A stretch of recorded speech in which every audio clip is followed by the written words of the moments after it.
The old black humiliated in a car dealership. For his revenge he fired all the staff. Monsieur Auguste, a black man in his 60s, got up early that morning.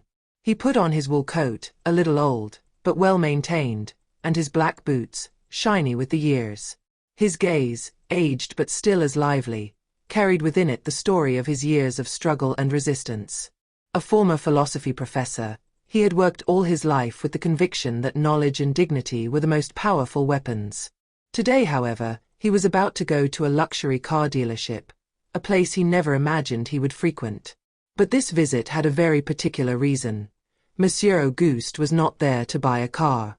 He was there for a carefully planned revenge. He went to the dealership in the city center, a modern building distinguished by its gleaming windows and luxury cars, displayed like trophies. As he entered, he immediately felt the contemptuous stares of the employees, glances that seemed to say, "What is a man like him doing here?" The salesman in charge that day, a young man named Thomas, was arrogant and confident. From an age where confidence was mixed with total ignorance of the reality of certain clients, he wore his impeccable suit like armor for success. The cut of the garment, a perfect mirror of his supposed expertise, outlined a sharp profile and a silhouette almost too neat to be natural. His shoes shined with an exaggerated shine, as if he wanted people to instantly perceive his status and superiority. His smile, broad and smirking, was intended to be welcoming, but it betrayed a palpable disdain. Thomas had always had this kind of look which, without even a word, assessed people. He had learned to judge those who crossed the threshold of the car dealership, deploying assumptions about their level of wealth and their purchasing intention. The old gentleman who came in that day did not seem to fit the image of a potential customer. A graying figure, a face marked by time, but eyes still shining with wisdom and intensity. A man like so many others, Thomas thought, no doubt there to observe, to marvel a little, but certainly not to buy. The seller observed Monsieur Auguste coming forward, and without even changing his posture, allowed himself a mocking smile. In his head, a quick judgment had already formed. Probably a man who dreams of luxury, but cannot afford it. The idea that an old man like him would be interested in a high-end car seemed unrealistic. It hadn't even crossed his mind that he could be a person whose purchasing power exceeded anything he could imagine. But he didn't know anything about it. In his eyes, he was just another client, to be manipulated like all the others. "Hello, sir. May I help you?" he said almost casually, as he continued to glance at the younger, better-dressed customers, who he thought were more likely to be potential buyers. Monsieur Auguste, with all the dignity he had worn for years, did not let himself be disturbed by the arrogance that emanated from Thomas. He was way beyond provocative. In a world where he had learned to stand up straight under scornful gazes, he knew exactly what he was looking for. He looked at the salesman, calm, but with such intensity that it seemed to make the air around them heavier. His voice, calm but firm, broke the silence of the exhibition room. "I'm looking for a car. I wonder what you can offer me." Monsieur Auguste's words had the effect of a small shock for Thomas. Caught off guard, he wondered for a moment if the man was joking. His smile then widened, in a mixture of mockery and skepticism, as he tried to repress his astonishment. Certainly a curious customer, he thought. A customer who had no serious intention of buying, but just taking a look, like so many others. In a nonchalant gesture, he invited Monsieur Auguste to follow him, leading him through the shiny aisles of the dealership, showing him the latest models, each more luxurious and sophisticated than the last. But Thomas's attitude betrayed a total lack of interest in the man he accompanied. He spoke to him like a child who came to play in a shop window without ever intending to touch the precious objects there. "Here's a high-end model," he said, pointing to a car with clean lines and aerodynamic design, the latest in technology, and incomparably stylish. "Maybe you just prefer to take a look, since you probably don't intend to buy." The words fell like stones, cold and direct. Thomas was convinced that Monsieur Auguste, an elderly and apparently modest man, had absolutely no chance of acquiring a car of this type.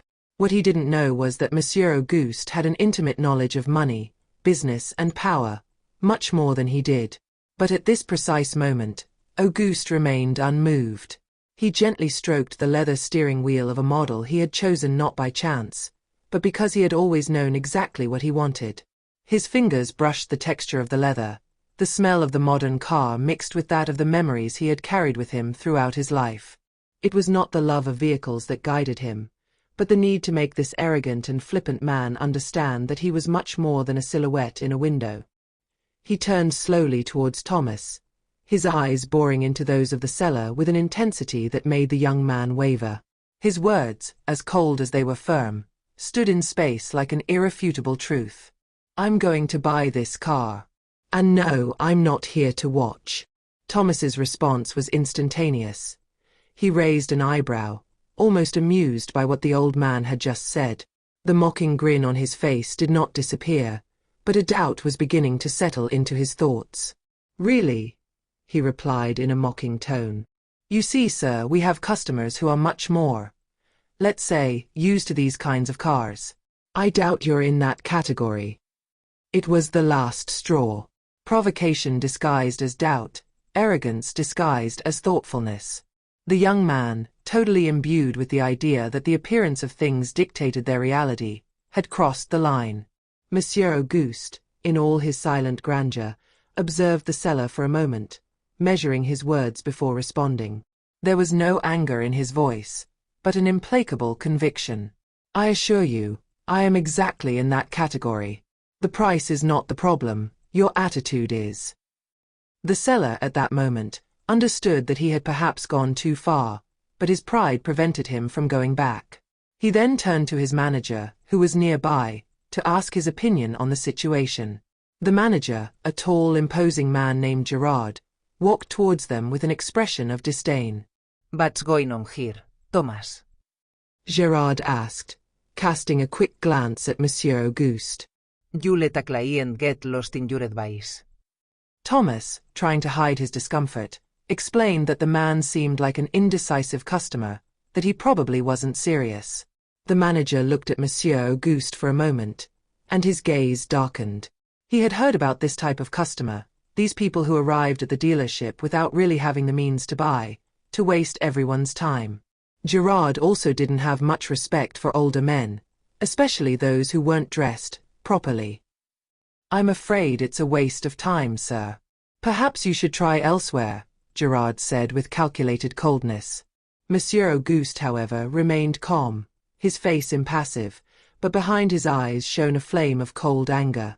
It was the type of contempt he had faced all his life. But this time he had a plan. "I'll take this car, and I advise you to prepare for the sale." With that, he turned and walked out of the dealership, leaving behind perplexed employees, some amused, others irritated. Thomas and Gerard exchanged a perplexed look, but no longer paid attention to the incident. However, what the employees did not know was that Monsieur Auguste had not simply left the dealership.